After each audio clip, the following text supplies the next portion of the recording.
है ना, अधिकारी और नेता मिले और खा गए। रोड आया, 20% लगा दिया, 80% गायब। 5 साल में रोड की गारंटी थी, 5 महीने न चल सका, 5 महीने में पहमद लगना शुरू हो गए। मेरी बात गलत नहीं, बात समझने की है ना मेरे भाई। लेकिन ये ममलकत इस्लामिया है, ये इस्लामी निजाम है, यहाँ ऐसा नहीं होता। यहाँ तो जिसके हाथ में सब कुछ है उसी के बच्चे के पास में नया लिबास बस नहीं है।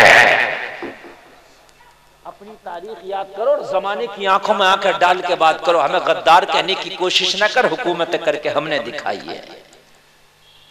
यार कितना नेक होगा वो। कहने लगा हुजूर एक मशवरा लेके आया हूं, बच्चों का कपड़ा भी बन जाएगा, घर का खर्चा भी चल जाएगा।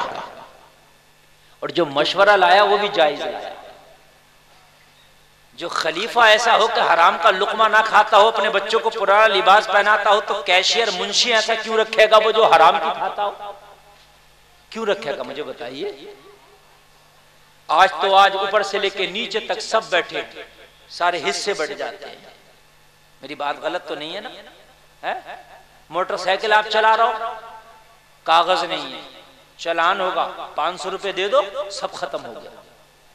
न चालान की जरूरत न कागज की जरूरत। मेरी बात गलत तो नहीं है ना? ममलकत इस्लामिया में ऐसा नहीं चलता था।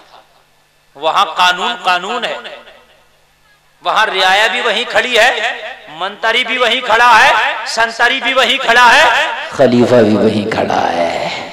जरा कह दो ना यार सुभान अल्लाह। अपनी तारीख को याद कर लो एक बार। नबी की बेटी फातिमा ज़हरा की चादर में 72 पहमद लगा है और 17 पहमद तो उसमें चमड़े के हैं, जो कपड़े के भी नहीं है। कहने लगा हुजूर एक आइडिया लेके हाजिर हुआ हूं, बच्चों का कपड़ा भी बन जाएगा, जायज तरीके से काम भी हो जाएगा। उमर बिन अब्दुल अजीज अब्बासियों का खलीफा बोला, और मेरे कैशियर बता, और मेरे मुंशी बता, तेरा मशवरा क्या है? कहने लगा हुजूर 1 महीने की तनख्वाह एडवांस ले लो। बात है कि नहीं? और एडवांस लेके बच्चों का कपड़ा बना दो, और कपड़ा बना के आप अगले महीने काम करके वर्क करके उतार देना। और ये ऐसा करें थोड़ा थोड़ा करके उतार देना।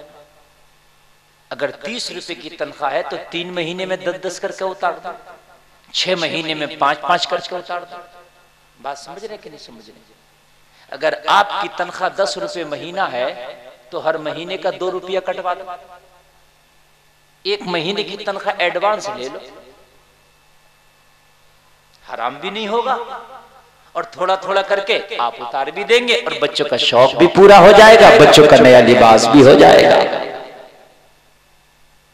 हाय कितने नेक लोग थे यार, वरना तो सब कुछ तो उन्हीं के हाथ में यार, वो किससे पूछेंगे?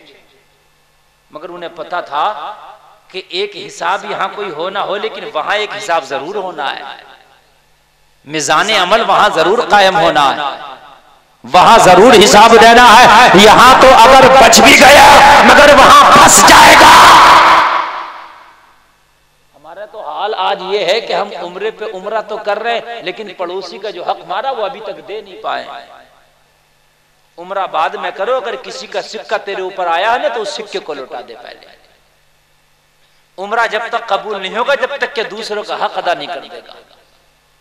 तेरा हज जब तक कबूल नहीं होगा जब तक दूसरों का हक अदा नहीं कर देगा। यहाँ तो कुछ लोगों का हाल ये है कि दिखावे के लिए उम्रा हर साल हो रहा है, 10-10 उम्रे कर लिया है, लेकिन पड़ोसी का हक अदा ना कर सका, अपने भाइयों का हक अदा ना कर सका, बीवी बच्चों का हक अदा ना कर सका, जिंदगी के हक अदा ना कर सका। ओ मेरे भाई, उम्रा बाद में कर, पहले हुकूक अदा कर दे।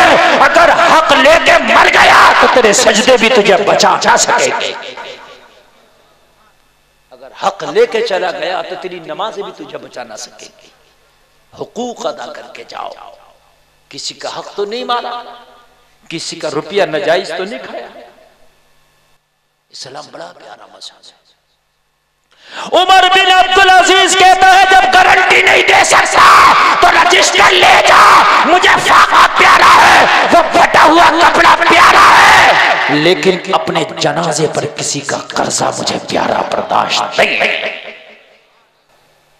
मेरा जनाजा उठे तो कर्जा लेके ना उठे। ओ भाई सुन रहे कि नहीं सुन रहे? अच्छा लग रहा? अच्छा आपको नहीं लग रहा है ना? इस वक्त तकरीर करना बड़ा मुश्किल काम होता है क्योंकि लोग कुछ सो रहे होते हैं और आप माशाल्लाह सुन रहे, अच्छी बात है। नाते पढ़ने वाले भी उठ के चले गए होते हैं, खूब फरमाइश है उस वक्त, वो खूब फरमाइश है, ये फरमाइश वो फरमाइश, तुम्हारी खूब फरमाइशें चलेंगी और उन्होंने सुनाया वो भी जा चुके होते। अब तो मुकर्रिर बेचारा अकेले ही जूझ रहा होता है, या मस्जिद का बेचारा इमाम बैठा होता है और मस्जिद के इमाम को बैठना मजबूरी है। सुबह को किसी से कुछ नहीं कहोगे, उसी के कान है ठुको, इमाम साहब तुम रात कहाँ चले गए थे? उस गरीब की मजबूरी है। हाँ, वो बेचारा बैठा रहेगा, इमाम साहब तुम कहाँ चले गए थे? तुमने जलसे ही रात का फेल कर दिया। उस गरीब को फजर भी पढ़ाना है, जलसा उसने फेल कर दिया, तूने तो पढ़ना भी नहीं है। इसलिए जलसे कराया करो, नात खानी बाद में, पहले तकरीर करा लिया करो। अगर लोग ना भी नात सुनेंगे तब भी कोई टेंशन नहीं है, तकरीर सब सुनने तेरा काम हो जाएगा। मगर सुभान अल्लाह कह रहे हो अगले जलसे में मानोगे नहीं, ये मुझे अब भी पता है, मुझे पता है, मानोगे अब भी नहीं, क्योंकि ये तो चीखते चीखते मुझे भी जमाना हो गया। अब बात सुन ले जरा, बस थोड़ी सी बात। उमर बिन अब्दुल अजीज ने भगा दिया, चल जा। जब मौत का वक्त करीब आया उमर बिन अब्दुल अजीज का, तो अपने साथियों को बुलाया। अमल यह है तो जरा काम भी देख ले। अपने दोस्तों को बुलाया, अपने वारिसीन को बुलाया, अइज़्ज़ा अक़रबा को बुलाया। उमर बिन अब्दुल अजीज ने फरमाया, ओ मेरे करीबियों, मेरे मरने के बाद जब मुझे कब्र में रखा जाए तो कब्र में रखे कफन हटा के एक बार मेरा चेहरा जरूर देखना। क्या करना एक बार मेरा चेहरा? कहा हुजूर किस लिए? कहा मैंने कई बादशाहों को, कई हुक्मरानों को अपने हाथ से जमीन में दफन किया, लेकिन मरने के बाद उनका चेहरा देखा तो काला सियाह नजर आया। इसलिए कि हुक्मरान की जिम्मेदारी ज्यादा होती है, अगर वो किसी का हक मार के चला जाए तो उससे हिसाब बड़ा होना है। हम बड़े बड़े ओहदे, बड़ी बड़ी कुर्सियों की दुआएं तो करते हैं, लेकिन ये दुआ भी किया करो, या अल्लाह हमें बड़ा ओहदा बाद में देना, उसे निभाने की तौफीक पहले देना, वरना बड़ा ओहदा ही ना देना, बड़ा ओहदा ही नहीं देना। बात समझ? अल्लाह हर चीज हिसाब से देता है। क्या देता है? हर चीज हिसाब से देता है, हर चीज हिसाब से देता है।